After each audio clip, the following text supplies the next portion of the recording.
여러분들 우리가 성경을 보면 엘리야 선지자에 대한 스토리가 상당히 많이 있습니다. 대표적인 것은 우상 숭배를 강요하는 아합 왕에게 하나님께서 무서운 가뭄을 보낼 것을 경고한 것부터 우리가 볼 수가 있습니다.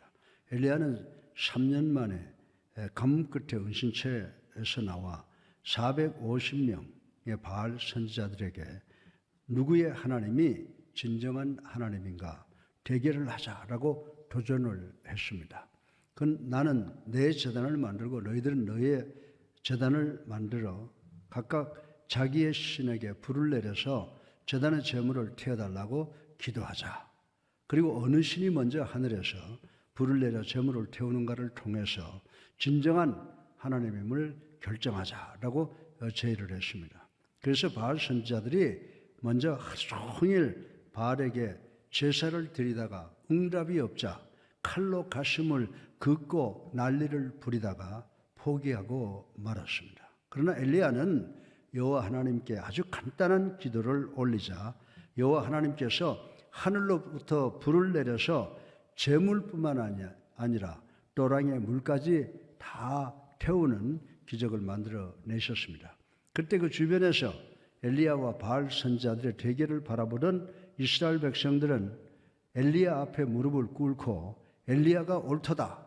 여호와는 그는 하나님이시로다 라고 고백한 말씀이 오늘 본문에 기록되어 있는 것을 우리는 읽었습니다. 이러한 여론에 힘입어 엘리야는 450여 명의 바알 선지자들을 모두 사형에 처해 이단자의 뿌리를 완전히 뽑으려 했습니다. 그런 후에 엘리야는 모든 국민들이 회개했으므로 여호와 하나님께서 가뭄의 땅에 단비를 내려주실 것을 예언을 하였습니다.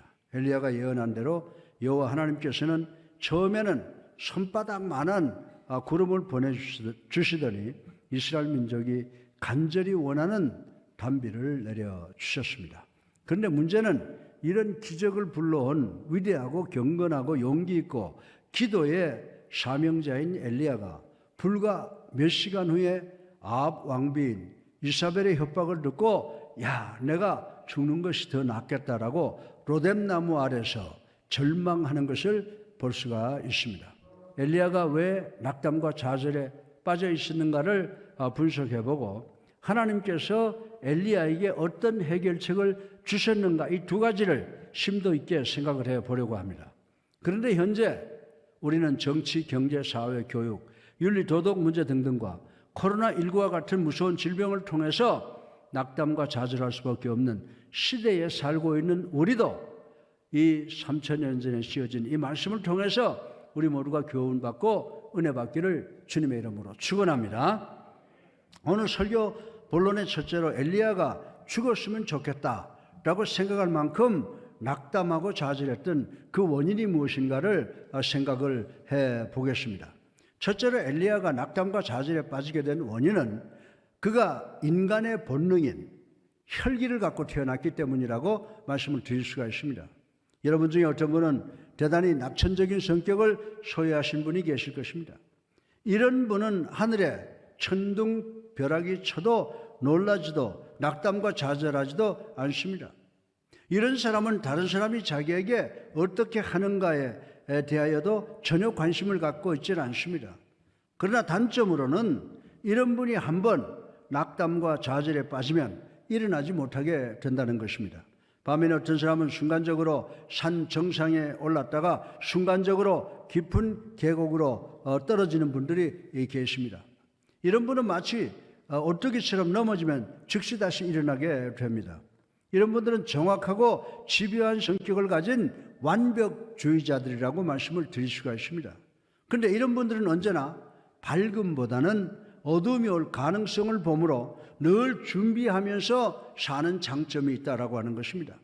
나는 이 세상에 살아있는 불행한 사람이다. 내가 이대로 산다는 것은 불가능하다. 따라서 내가 이렇게 살 바에는 죽어야 한다라고 생각을 한다는 것입니다. 여러분들 이 말은 누가 한 말인지 아십니까? 여러분이 잘 아시는 에이브라함 링컨 대통령이 고백한 말이라고 하는 것입니다. 이 세상의 위대한 정치가들과 목회자 중에 이런 완벽주의, 즉 실망과 좌절에 빠질 수 있는 가능성의 성격의 소유자들이 우리 주변에 참으로 많이 있다는 것입니다. 에이브라함 링컨, 윈스턴 처칠, 마틴 루터, 찰스 스펄전 등등 바로 이런 사람이었다고 하는 것입니다. 저는 모세와 사도 바울도 이런 성격의 소유자일 것이다라고 추측을 해봅니다. 여러분은 어떤 성격이고 저는 어디에 속한다고 생각을 하십니까? 그런데 엘리야 선지자가 바로 이런 혈기를 갖고 있고 주의적 성격의 소유자라고 생각이 되어집니다. 엘리야가 낙담하고 좌절하게 된 이유는 본능적으로 항상 승리만을 꿈꾸는 완벽주의자였기 때문이라고 말씀을 드릴 수가 있습니다. 정상을 점령한다라고 하는 것은 대단한 성취라고 합니다. 그러나 문제는 정상을 정복하고 나면 오직 한 가지 길밖에 없습니다. 그것은 밑으로 내려오는 길밖에 없는 것입니다. 어떤 젊은 사람이 돈을 많이 버는 것을 목표로 세워놓고 열심히 노력해서 자신의 목표를 달성을 했습니다. 대단히 기쁘고 감정이 고무되어 있었습니다. 그런데 며칠이 지나고 나니까 마음이 무겁고 서글퍼져서 통곡을 합니다. 왜 그러냐는 아내에게 그 이유를 설명할 수 없다고 합니다. 역사에 보면 알렉산더 대왕이 세계를 정복하고 통곡을 했는데 그의 변은 이제 내가 점령할 땅이 더 이상 없구나 라고 통곡을 했다고 하는 기사가 있습니다. 여러분이 그렇게 원하던 부귀영화를 다 이뤄놓고 나면 며칠이 지나고 나면 틀림없이 실망과 좌절감이 찾아오게 될 것입니다. 그러나 여러분은 이렇다고 해서 근심하고 걱정하고 두려워할 때가 아니라는 것을 아셔야 됩니다. 믿음을 가지고 그 어렵고 힘든 상황을 뚫고 나가야 되는 시간인 줄로 믿으시기를 주님의 이름으로 축원합니다. 둘째로 엘리야가 실망하고 좌절한 또 하나의 원인은 그 사람의 경망함 때문이라고 생각할 수가 있습니다. 엘리야는 이사벨의 협박 때문에 겁을 먹었습니다. 아방은 엘리야가 어떻게 모든 바알 선지자를 다 죽였는지 이사벨에게 정확하게 보고를 했다고 하는 것입니다. 열왕기상 19장 2절에 보면요, 이사벨이 사신을 엘리야에게 보내어 이르되 내가 내일 이맘때에는 반드시 내 생명을 저 사람들 중 한 사람의 생명과 같게 하리라. 그렇게 하지 아니하면 신들이 내게 벌 위에 벌을 내림이 마땅하니라 한지라 라고 공갈 협박을 했습니다. 이사벨은 엘리야의 생명을 요구하고 있습니다. 여러분도 이런 사정에 놓인다면 대단히 낙심하고 좌절할 수밖에 없을 것입니다. 엘리야는 내가 지금 바알 선지자를 상대로 큰 승리를 했다고 치더라도 이사벨이 아직도 이 나라를 다스리고 있지 않아? 세상은 변한 것이 없다라고 실망할 수가 있다고 하는 것입니다. 그래서 엘리야의 자신감, 자기의 정체감이 무너지기 시작을 합니다. 따라서 낙담과 좌절을 일으키는 근본적인 원인은 아무것도 중요한 것이 없다고 느끼는 경망함 때문이라고 말씀을 드릴 수가 있습니다. 매사에 있어서 과거로 회개합니다. 그리고 여러분이 경제적으로 규모 있고 절제 있는 삶을 살겠다고 결심하고 열심히 벌어서 은행빚과 자동차 할부를 갚습니다. 그러나 그 모든 것이 끝나고 나면 또 새로운 은행빚을 지고 새 차를 구입해서 할부를 내야 한다고 하는 것입니다. 과거로 되돌아갑니다. 여러분, 엘리야가 이사벨의 협박에 대해서 어떻게 반응을 했는지 아십니까? 열왕기 19장 3절에 보면 자기의 생명을 위하여 도망하였다라고 기록이 되어 있습니다. 여러분은 이 현상을 저에게 설명할 수가 있겠습니까? 한순간은 450대 1의 대결에서 450명의 바알 선지자들을 눈 한 번 부릅뜨는 것으로 거꾸로 들인 엘리야가 일개 여자의 협박에 겁을 집어먹고 걸음아 날 살려라 라고 도망을 했다고 하는 것입니다. 셋째로 엘리야가 실망하고 좌절한 또 하나의 원인은 피곤 때문이라고 말씀을 드릴 수가 있습니다.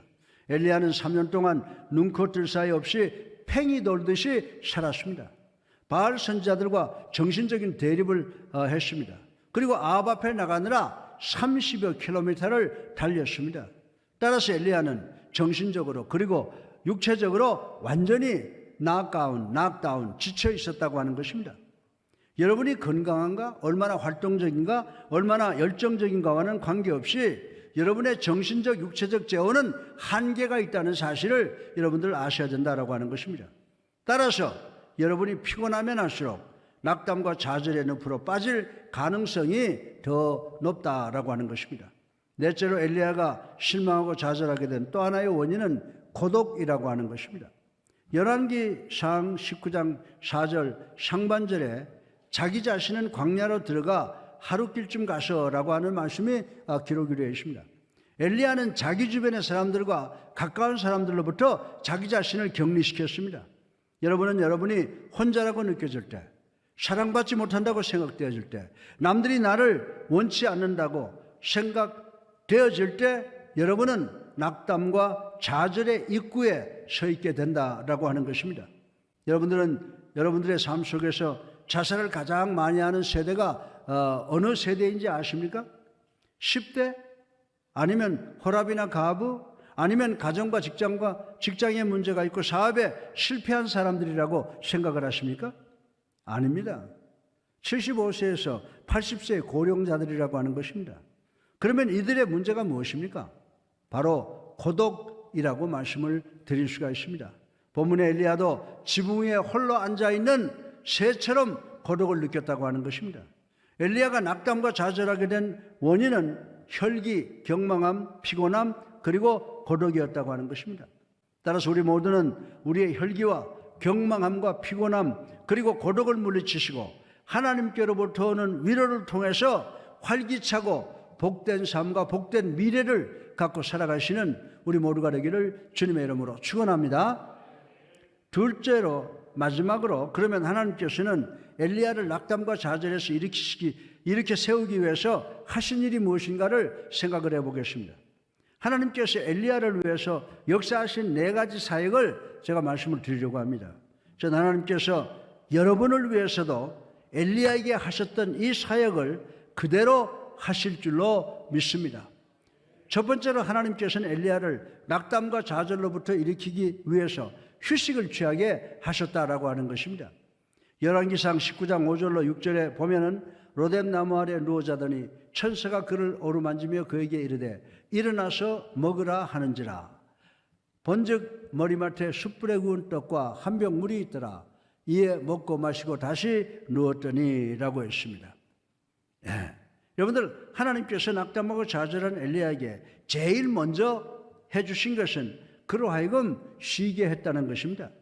여러분은 여러분이 세우는 목표를 성취할 때 만족을 느낍니다. 여러분은 무엇을 하든지 최선을 다하려고 합니다. 그것은 대단히 좋은 삶의 자세라고 말씀을 드릴 수가 있습니다. 왜냐하면 마태복음 22장 37절을 보면 내 마음을 다하고 목숨을 다하고 뜻을 다하고 힘을 다하여 주 너희 하나님을 사랑하라 라고 말씀하셨기 때문입니다. 그러나 우리들은 극단적으로 피곤해질 때까지 우리 자신을 몰아치는 경우가 있다고 하는 것 여러분 인정하실 것입니다. 왜 그런지 아십니까? 우리나라 사람들은 진정한 휴가를 어떻게 취해야 하는가를 알지 못하기 때문이라고 말씀을 드리고 싶은 것입니다. 우리는 휴가를 즐기고 오는 것이 아니라 휴가에서 지치고 피곤한 몸을 이끌고 집으로 돌아옵니다. 그리고 직장에서 출근해서 어이구 피곤해 라고 계속 피곤을 복창을 하게 된다고 하는 것입니다. 사랑하는 성도 여러분, 우리가 영육의 휴식을 위해서 할 수 있는 일은 우리의 생각의 기여를 신속하게 바꾸는 것이라고 저는 말씀을 드리고 싶은 것입니다. 하나님께서 유대인들에게 안식일을 철두철미하게 지키라고 율법에 포함시킨 것도 바로 이런 의미라고 저는 말씀을 드릴 수가 있습니다. 그리고 나머지 날에는 열심히 일하라고 하셨습니다. 그래서 유대인들의 삶 속에는요, 이 노동과 휴식의 균형이 잘 맞아 있다고 말씀을 드릴 수가 있습니다. 예수 그리스도의 3년 반 동안의 공생애를 한번 여러분들 살펴보시기 바랍니다. 예수님께서는 공생애를 시작하시기 전에 40일간 광야에 들어가셔서 금식 기도를 하면서 휴식으로 그 고난의 공생애를 준비하셨다고 하는 것입니다. 예수님께서 오병이어의 역사로 수많은 군중들을 먹이시고 천국 비밀을 설교하셨습니다. 그런 후에 군중들을 피해서 휴식을 취하고 기도하기 위해서 제자들을 데리고 바다 건너편으로 가셨다는 말씀이 기록되어 있는 것을 우리는 잘 알고 있는 것입니다. 저는 교회 일과 학교 일 그리고 체육계를 함께 했지만은 사실 돌이켜보면요, 한 가지도 제대로 못한 것 같습니다. 그러나 한 가지는 지금까지 잘하려고 애쓰는 것이 있습니다. 그것은 대단히 계획적이고 우선순위에 입각해서 일을 하고 순간순간 휴식을 취하려고 노력을 하는 것입니다. 저는 집에 들어오면요, 가능하면 나가지 아니하고 집에서 휴식을 취하려고 노력을 하고 있습니다. 그리고 이동 중에 차 안에서도 아무리 짧은 시간이라도 숙면을 취하려고 노력을 하고 있습니다. 제가 지난번 비행기 안에서 기독교 잡지를 한 권 읽었는데 목사님들은 적어도 연간 6주간의 휴가가 필요하다고 기록되어 있는 것을 읽어본 적이 있습니다. 그리고 그 교회에서 그렇게 못해주면 교인들이 10주간 정도 휴가를 각오할 필요가 있다라고 말을 했습니다. 무슨 말인지 아시겠어요? 쉽게 말해서 여러분이 목사님에게 1년에 적어도 6주간 휴가를 주지 아니하면 여러분이 교회에 와서 목사님의 설교를 들으면 설교가 제대로 준비가 안 돼 있어서 계속 지루하게 만들어서 여러분을 졸리게 만든다, 그런 의미라고 하는 것입니다. 하나님께서는 낙담하고 좌절한 엘리야를 가장 먼저 쉬게 하셨음을 우리 모두가 명심해야 되는 줄로 믿으시기 바랍니다. 둘째로 하나님께서 엘리야를 낙담과 좌절로부터 일으키시기 위해서 계시와 당신의 권능을 주셨습니다. 열왕기상 19장 11절 상반절에 여호와께서 이르시되 너는 가서 여호와 앞에서 산에 서라 하시더니 라고 하셨다고 기록이 되어 있습니다. 엘리야가 산속에 있을 때 강한 바람이 불었는데 하나님께서 그 바람과 함께 계시지 않으셨다고 하는 것입니다.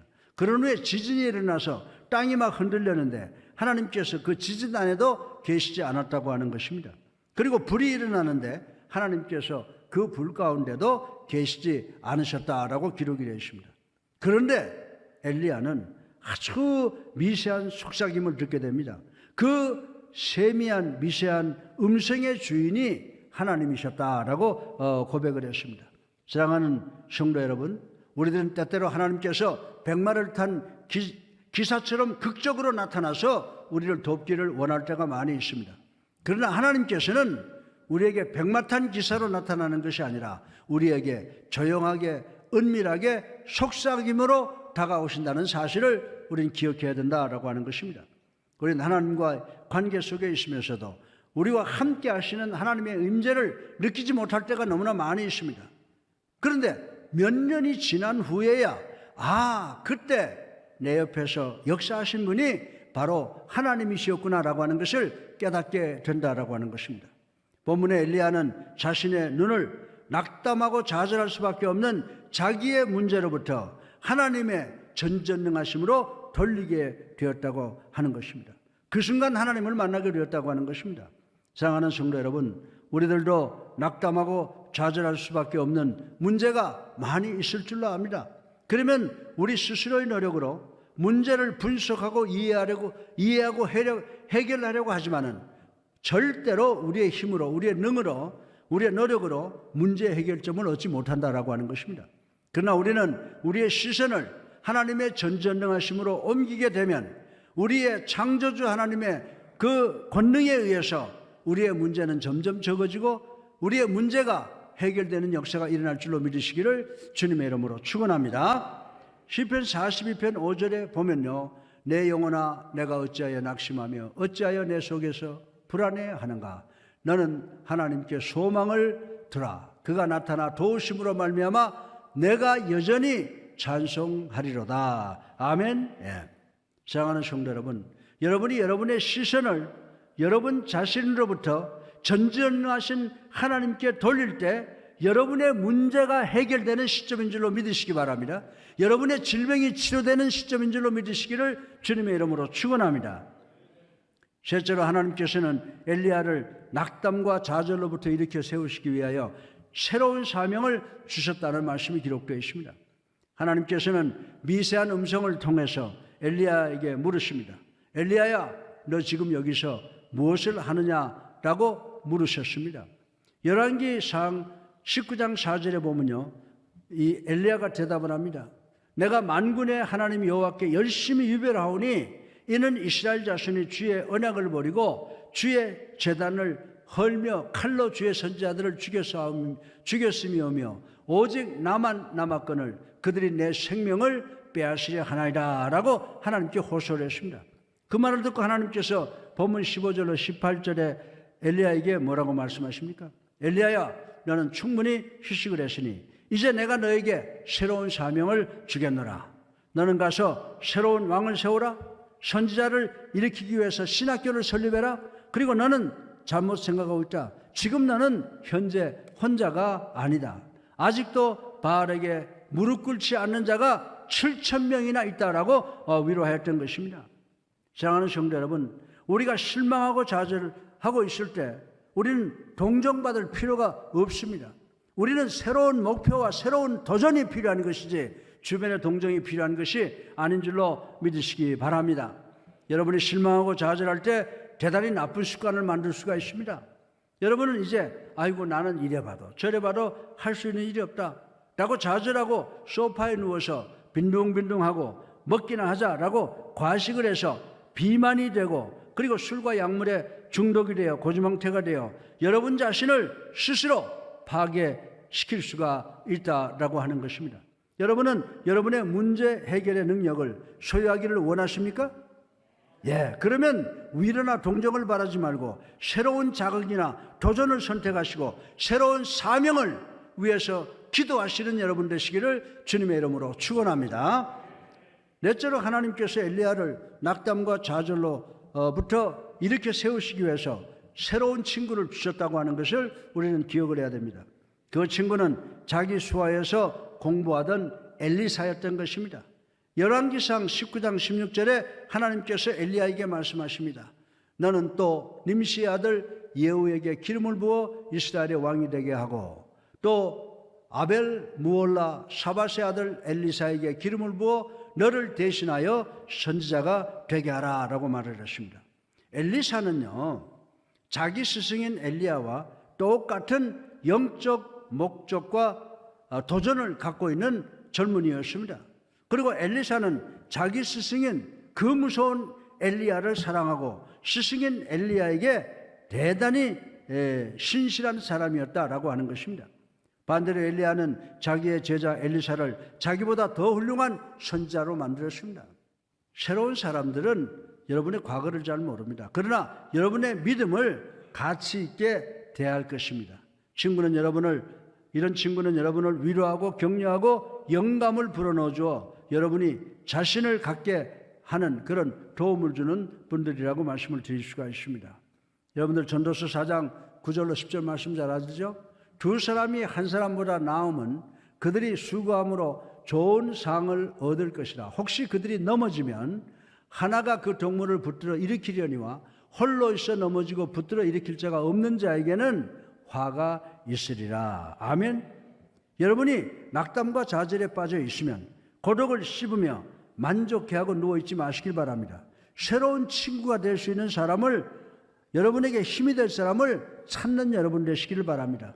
여러분이 위로와 격려가 필요한 사람들에게 가서 그들을 위로하고 격려하다 보면은 여러분이 낙담과 좌절 가운데 있다고 해도 오히려 여러분이 위로받고 격려받게 되는 놀라움을 경험하게 될 줄로 믿으시기를 주님의 이름으로 축원합니다.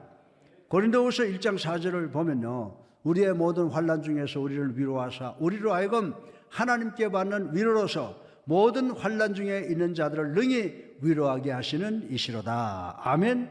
네. 사랑하는 성도 여러분, 주님께서는 아무도 우리를 도와줄 수 없는 가운데 우리 가운데 오셔서 우리의 육친의 형제보다 더 가까이 계시면서 우리를 도와주시는 분이신 줄로 믿으시기를 주님의 이름으로 축원합니다. 우리의 죄 때문에 우리가 받아야 될 모든 창피와 수모와 부끄러움과 고통이 이제는 예수 그리스도의 어깨 위에 전이되어 있다는 말씀인 줄로 믿으시기 바랍니다. 예수님께서는 이 세상의 형제를 위하여 자기 목숨을 버리는 사랑보다 더 큰 사랑은 없느니라. 내 말에 순종하면 너희가 내 친구라고 말씀을 하신 것을 우리는 반드시 기억해야 되는 줄로 믿으시기 바랍니다. 사랑하는 성도 여러분, 하나님만이, 예수님만이 여러분을 낙담과 좌절로부터 구해주실 수 있는 유일한 분임을 믿으시고 하늘의 소망을 갖고 승리하는 우리 모두가 되기를 주님의 이름으로 축원합니다.